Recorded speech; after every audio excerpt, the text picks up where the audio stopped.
রহমাতুল্লাহি ওয়াবারাকাতুহু।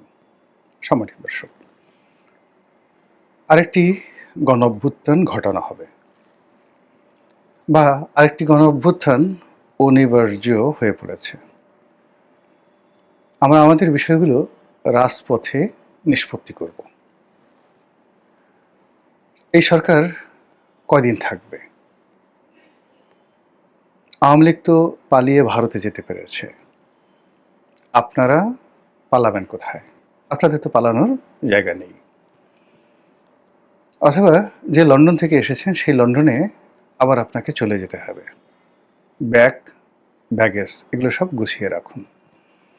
আচ্ছা বলেন তো, এই কথাগুলো কি আমার, না এই কথাগুলো কেউ না কেউ সমস্বরে অনেকগুলো কণ্ঠ একত্র করে বাংলার আকাশ বাতাস কাঁপিয়ে এই যে নতুন একটি সরকার এলো, আজকের এই ভিডিও যখন করছি তখন সবে মাত্র ৭০ দিন হয়েছে, ২ মাস ১০ দিন। তো এই অল্প সময়ের মধ্যে কারা এই কথাগুলো বলছে প্রকাশ্যে, রাজপথে এবং অন্যান্য জায়গাতে? এইগুলো একটা সমীকরণ।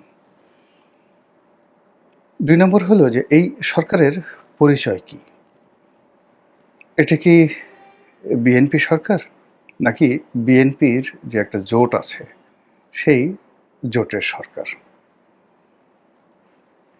এখানে কি বিএনপি ছাড়া অন্য কোনো দলের নাম আপনারা বলতে পারেন যেটাকে ইতিপূর্বে যেমন দেখা গেল মহাজোটের সরকার বলা হতো বা বিএনপি জামাত জোটের সরকার বলা হতো, তো সেই রকম কোনো পরিচয় আছে কিনা? পরিচয় নেই।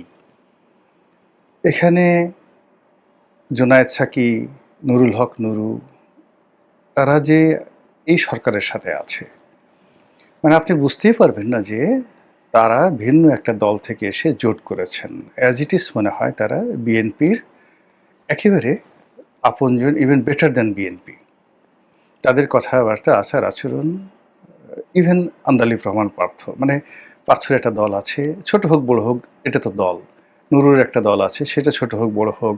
জোনায়েদ সাকির একটা দল আছে, আর অন্যদিকে ববি হাজ্জাজ, তারা তো নিজেদের দল। তারপরে সেলিম সাহেব, সাদাত হোসেন সেলিম, তার যে একটা দল এলডিপি, এগুলো সব তারা ব্যান্ড করেছেন, মানে বন্ধ করে ভ্যানিশ করে দিয়ে বিএনপিতে যোগদান করেছেন। আরও একজন আছেন রেদওয়ান আহমেদ, তিনি তো বিএনপিতে যোগদান করেছেন। ফলে আসলে এই জোটটি মূলত এখন আর জোট হিসেবে নয়, এটা বিএনপি এবং গং, বিএনপি অ্যান্ড গং।